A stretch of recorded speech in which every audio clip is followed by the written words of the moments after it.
Good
morning, everybody. Happy Tuesday, April 13th, 2021. Thank you for tuning into Kiwanis Kares. I'm Aaron Phillips, past Lieutenant Governor of this fine division and co-host of this show. My other co-host, Christina von Lindenberg, is not in these chairs. She is in her car driving somewhere in South Dakota. There you go. She's here in spirit. We have her in mind.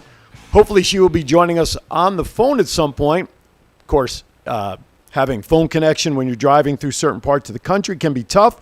So hopefully she'll have an opportunity where her phone will work and join us in today's conversation. Today we have a great show, as always, here on Kiwanis Kares, where we share the things that are going on here in Las Vegas that actually help and continue to help support our community via Kiwanis International. We have 8 clubs here within our division, 28, ranging from Pahrump all the way down through our Southern Valley, all over tip to tip, North Las Vegas down to Henderson. We are all over supporting our community. So let me explain who we have today. Today we're going to put the spotlight on an organization that is called the Sleeping in Heavenly Peace organization. It is the Las Vegas chapter. This is a national program that helps support individuals that basically need a bed and bedding. We'll get into that with our guest, Chris McDonald. He is the co-president of the Las Vegas chapter. And, of course, someone that we've had on our show in the past, a good friend, Strip Club Kiwanis president and co-chair of what we call the K1 Day Project, where all the Kiwanis clubs come together, Mr. David Dwyer. Both join us now via video. Gentlemen, good morning and welcome to Kiwanis Kares. Good morning, Aaron. It's good to be here. Good to see you again, David. Chris, welcome to the show, sir.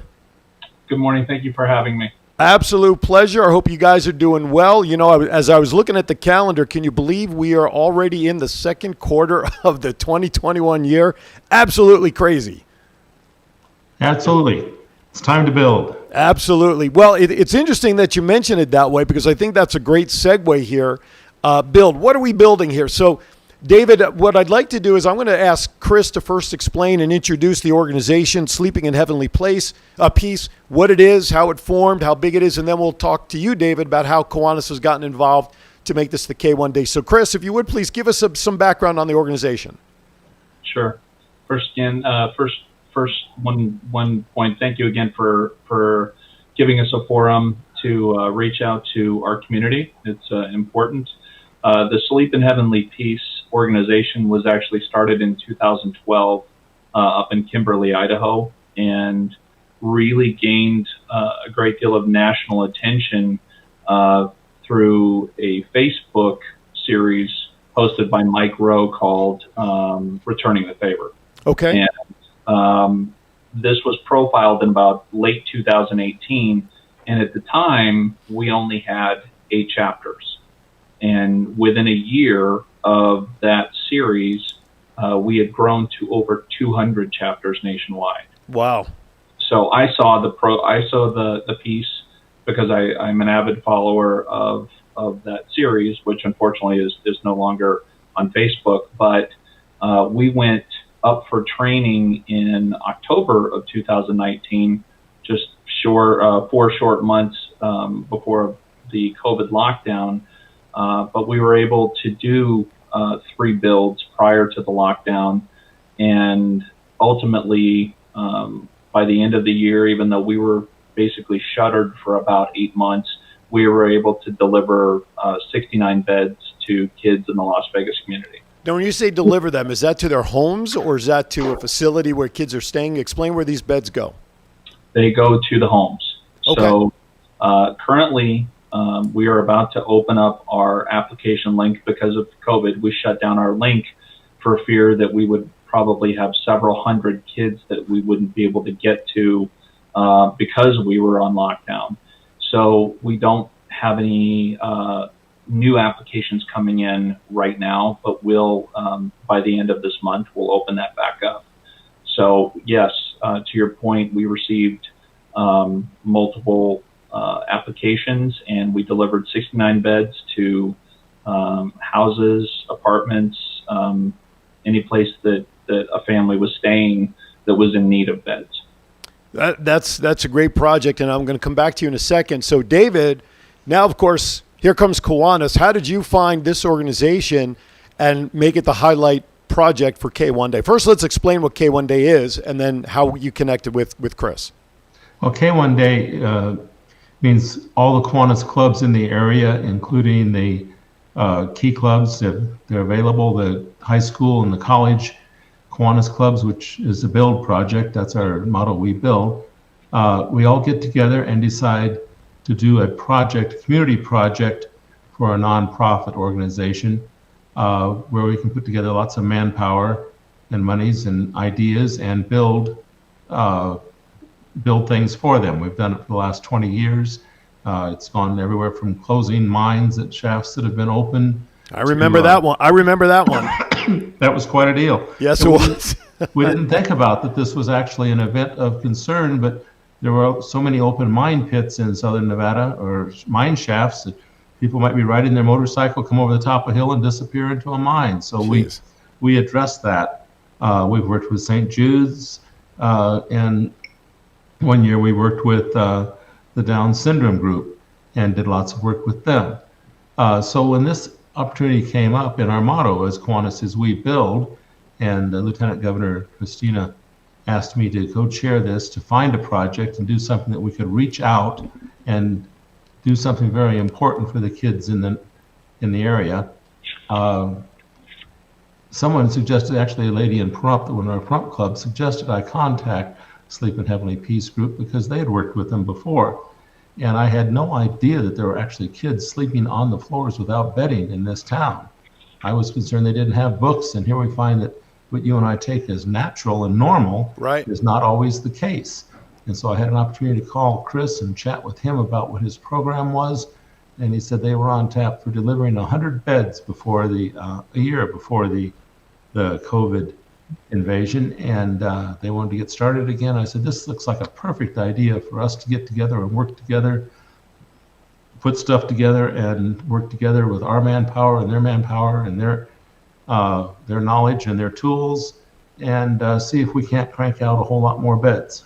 Right on. I love the idea. Chris, I'm going to jump the shark a little bit here ahead of when I was going to ask this, because a question came in the chat room from our dear friend Val Brown Klingelhofer out in California. Do you guys need sheets and blankets? How does all that work? Here you're building the beds, but I know bedding is part of it. So talk about that, and if people want to send that stuff out, how do they do that? Okay. First and foremost, for legal reasons, everything that we provide to the families has to be brand new. And the good thing is yes, of course, we really focus on Las Vegas and the babies in our, I say babies, our kids in our community, our valley. There are so many chapters out in California too. So what I would encourage any of your callers who are maybe out of state, to look locally, and they can find a chapter on the Sleep in Heavenly Peace website. But they're constantly in need of bedding donations. They do have to be new, unused, still in the wrapper. Again, for safety reasons. And what size? What size are we talking? Twins? Twin mattress. Okay. It is the only bed we provide in a single or a bunk. And we've had so many great groups, schools, what have you, who have done bedding drives for us. So if there's an opportunity at your work or your church or wherever you congregate to do a bedding drive for your local Sleep in Heavenly Peace chapter, they would greatly appreciate and put those items to good use. That is tremendous, and I appreciate and respect the fact that you made a pitch to also help the California clubs as well. The good thing is in the way Kiwanis is structured, our district that Las Vegas is part of, we're part of Nevada, California, and Hawaii. That's our entire district. And what our district is great in supporting all of our other clubs. So I would take it colors should probably pretty much be solid colors because you don't know if it's a boy or girl or things like that, right? Absolutely. Okay. Absolutely. I would say, go ahead. I'm sorry, Chris. It's okay. It seems to help a little bit better if for the girls, they're keep in mind, and also the solids are better because it's not necessarily age definitive. Right. You might have some ones that are geared toward younger boys or younger girls and so forth. So if you stay with maybe solid colors across the board, it certainly will help your chapter when they are going to deliver. Oh, I will say this. I'd be very happy with Batman sheets myself, no matter how old I am. So that's just my personal opinion there. But Val, I would dare say this. If you want to send something in specific for K1 Day, and that's probably why Val is asking, because for us this is a big division project where all the clubs come together. I would say, Val, just reach out to David Dwyer about getting them here, shipping or gift certificate to go pick up whatever. I would say make arrangements with David in advance if you can of Saturday, and this way you could support the K1 Day out here. So one last question for Chris before I jump back to David. How long time-wise does it take to put a single bed together? How much manpower on a bed? And then the same question for the bunk. Well, and that comes in two different phases. As far as building a bed, our traditional build days usually are about 4 hours. And during that time, we try to build 20 or so beds, which is our goal for this weekend. When we go to deliver to a house or an apartment, as far as assembling the bed, and we walk into a home with our headboards already assembled from the build day, same with the side rails. We usually, depending on the number of beds we're delivering, it's usually an hour or two inside the house getting the beds assembled and made up for the children. So really no different than if someone's moving from one house to another, they come and disassemble your bed in one place. They then have to take the parts to the new place and reassemble. Sort of similar there to that, right? Exactly. Right on. All right. So, David, now, I know many of the members within our division, they love projects like this. However, how many volunteers are needed for this day? And Aaron, if you could pop up the laptop, I have the flyer here. Talk about what you're looking for in terms of manpower, if possible, please. Well, I think we're going to limit it to 100 people. Okay. However, if more than 100 show up between the Kiwanis, the Sleep in Heavenly Peace, and the other organizations and our guests, we will still find work for them. Because it's being held at Lorenzi Park, and it's a very wide open area we're doing it, it's out in the grass. This is a picture of another assembly, not ours, and there will not be tents for ours. However, if more than that people show up, it will allow time for people to take a rest. Mm-hmm. So the sky is the limit. Okay. And Lorenzi Park is on West Washington and Rancho, back by the ball fields. And just come in by the tennis courts and drive to the back, and you're there. And then a lunch will be provided also.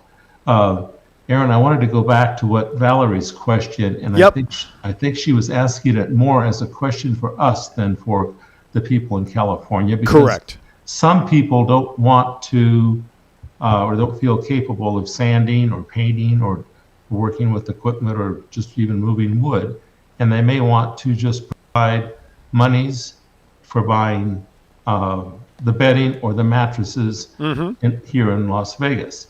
And so I think Chris has addressed it well, but for many of the people listening in Las Vegas, there are ways certainly to get together with Chris, and Chris will probably go back into it if people want to buy the bedding or that stuff. He's addressed it and how it should be delivered to them, because that's another part. We are concentrating this Saturday on just getting the bedsteads put together, which can become bunk beds. Right. And then the other can flow in separately, but the manpower is so important to get the bedsteads put together. All right. So, by the way, Val put into the comment section that she's going to reach out to you and set something up via Amazon, David. All right, for supporting our K1 Day project. Thank you, Val. All right. Okay. I just want to remind everybody we're a little after quarter after the hour. You are watching Kiwanis Kares, coming to you live from the Go Live Vegas studios in the heart of Las Vegas. Today with us on our show, I'll tell you what, I've been around in this town for about 24 years, and this is the first time that I myself am being introduced to Sleeping in Heavenly Peace. Chris McDowell, he is the co-president of the Las Vegas chapter, and of course, David Dwyer, he is a member of the Strip Club, the Kiwanis Club of the Strip. Let's be careful here because we know what strip clubs can mean around here. He's a co-chair of the K1 Day, which is an annual project where all the Kiwanis clubs in our division come together to help one particular project, and that is this Saturday, April 17th, 8 a.m. to noon at Lorenzi Park, Washington, and you said Rancho, right? Rancho. I blanked for a second. I had a senior moment there. So we want to thank you. If you have a question, you're welcome to jump it into the chat room, or please give us a call direct at 702-329-6947. Aaron Ellicus is laughing at me because before I went on the air, I had to record a promo, and it took me half an hour to record it, and my tongue is still tied. Anyway, so give us a call. We'll patch you in if you have any questions. Where in the meantime, either Chris or David, and I'll go to Chris first, if people want to get more information about the organization and support it through there, what's the best way that folks can reach out to your organization direct? And I'm going to talk about how David found us. I think he went to the Sleep in Heavenly Peace website, the main website, and looked for a local chapter. That's how I would recommend any of your callers to search for a local chapter or ours if they want to get involved. Also, if they want to specifically go to the Sleep in Heavenly Peace, it'll pop up on Google. If you search for Sleep in Heavenly Peace Las Vegas, it will bring you to our webpage. It will also give you links on how to either donate or how to get involved. If somebody is wanting to get involved and volunteer their time, whether it be as part of our chapter, as a member of our chapter, helping with deliveries or future build days, it will send us an email with their contact information, and we will reach out to those individuals. Right on. Now, we saw some pictures while we were first being introduced to you. Talk about what's going on with a couple of these pictures coming up now. Sure. So what you're seeing right now is probably right around our lumber drop. We have broke the load into the different sizes of the boards that we use. The gentleman right there is measuring 1x4s for our headboards and our slats. And now this next picture just moved over. That's actually the headboard assembly, where we are taking two 2x4s, a 2x6, and 4 1x4s to create the headboards. It's like putting Tetris together. It is. But the good thing is we do have templates and jigs to help us get things as square as possible. Lumber's not always square, but right. And this picture right here, and we have probably 30 people sanding the different sizes of boards, trying to get any possible splinter out because we want to deliver smooth boards to our kids. Wait for the next picture.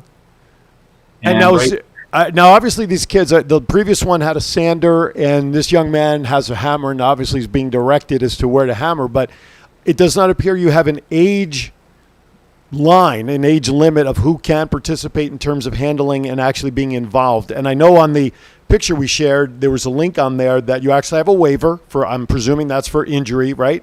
Correct. Okay. So is there any age limit? And again, I'm seeing not necessarily, but what's the recommended minimum youngest age? We try to ask, for 12 and above, and we are very strict about what they can and can't do. Certain areas, and with guidance that we're letting them do certain things. We try to have the adults working with the power tools, the drills, the drill press, and the saws. You'll never see a kiddo on one of those stations. But it's a good community event. Absolutely. And I think it's a great family event in many respects, because it's teaching the younger generation that giving back to the community is something that we all need to be doing. Yeah, and that's a great point. And from my own experience, I have twin daughters that are now 28, and they grew up within the K family, and it taught them a great lesson to support others and those that don't have. And having these young individuals there participate, I think, gives them that sense of participation that I think a lot of the kids in neighborhoods today don't really know and can appreciate. So I think it's a great idea to have them there under the supervision and have them understand. Now, do they go with you with the build so they can see the final result at some point?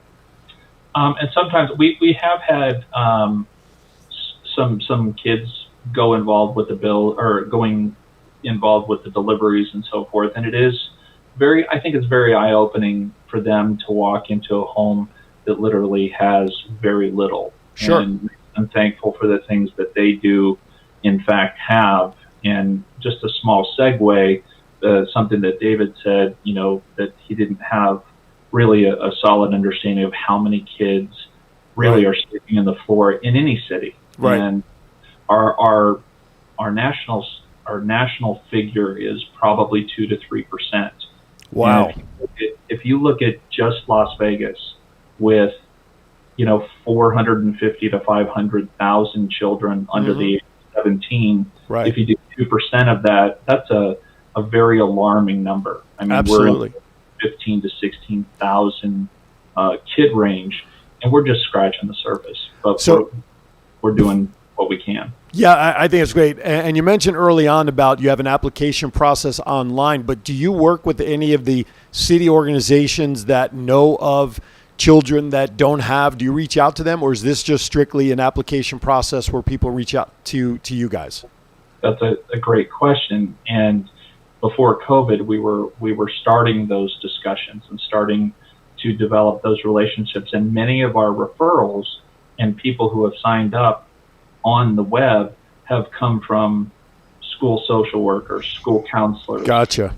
And organizations within Las Vegas who are helping families who are transitioning from homelessness to housing of some sort. Right. And they do not have furniture of any kind, including the parents. But we're, from a legal standpoint, only allowed to provide bedding for those kids between the ages of 3 and 17. Sure. Well, and as a parent, we want our kids to have first. So I totally get it. All right, David, let me come back to you now. Let's talk. First of all, you talked about a goal of 100 volunteers for Saturday. I don't know if you want to disclose how many volunteers you already have signed up, if it matters. But if somebody out there has Saturday available and wants to come to participate to help, how do they reach out to you to sign up to actually volunteer and be part of this from the Kiwanis perspective? Well, actually, at this point, if they want to come, probably the best thing to do is to simply come. Okay. In fact, I want to encourage everybody just to come. Don't think that you have to sign up for anything, because we can take care of any signups that are needed right there at the park. And so invite your friends, your neighbors, the people that you haven't seen for some time, and say, if nothing else, let's just go out and watch and see what's going on. I don't have a particular number in hand right now. I am thinking that we're going to be in the 60 range, between 60 and 80. But if we have more than 100, that would be fine. It depends how many of the people who are coming bring their friends and neighbors. Sure. I would just say, you don't have to be skilled in any particular aspect of building. We have had people say, well, I don't like to use hammers. Well, there's actually very little hammering involved in this. But pieces of wood need to be moved back and forth.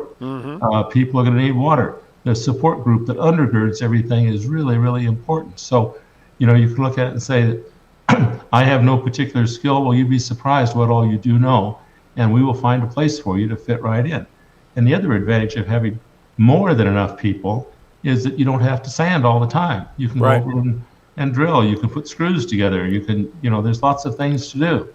And it's nothing more exciting than to see one of these bedsteads and frames come together. Suffice it to say that social distancing is still going to be somewhat as best adhered to. Masks are still going to be asked to be worn to participate, correct? That is correct, and especially since you're sanding and doing things anyway. Sure. Where you'd be working with wood, it would be good to have masks on. You saw in those pictures with those kids, and that was taken long before the pandemic hit. All right. So, I have one. I'm sorry, Dave. I don't mean to cut you off. I have one last question because we're winding down. I want to know about the materials, the wood and stuff. Is that being donated by folks in town, or is that stuff that is being purchased? David, Chris, however you guys want to address that. Well, let me start first and say that in talking with Chris, and he's been working with Lowe's.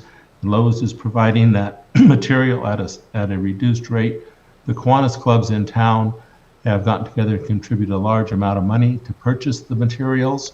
So we're working hand in hand with that operation because Sleep in Heavenly Peace is a nonprofit. Right. There's no taxes and other things. We're able to get a better rate than you or I could going in there. Sure. And but we are providing as Kiwanis clubs. Great. We are providing quite a few funds for getting this project going. Great. Again, the project is this Saturday, April 17th from 8 a.m. to noon. It is the Kiwanis one-day project, which is when all the Kiwanis clubs from around our valley, include Pahrump as well, come together with one focus. And this year's focus is Sleeping in Heavenly Peace, an organization that makes certain that no child up to the age of 17 sleeps on the floor.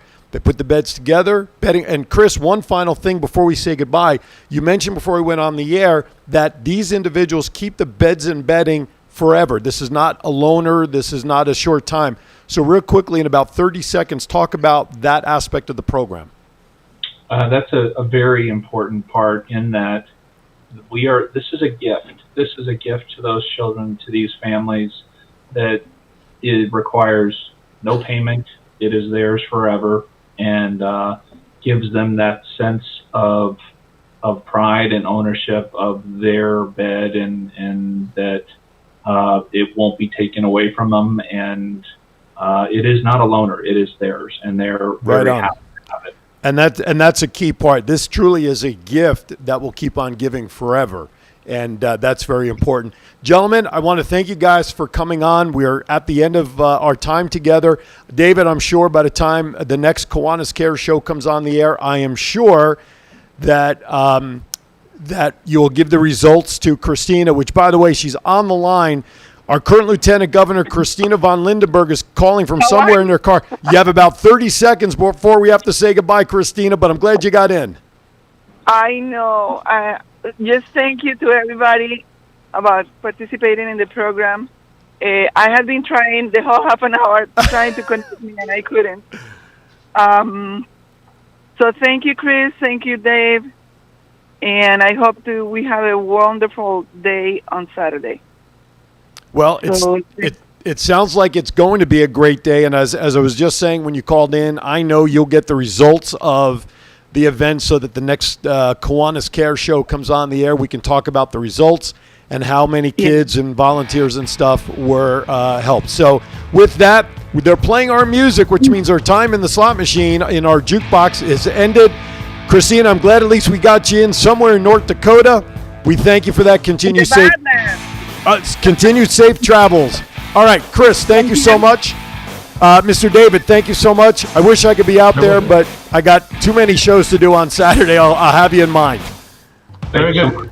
Thank you, everybody, for watching. You're watching Kiwanis Kares. I'm Aaron Phillips. Christina von Lindenberg is on the road. We'll see you next time on our next episode of Kiwanis Kares. Thank you so much for watching. Have a great day.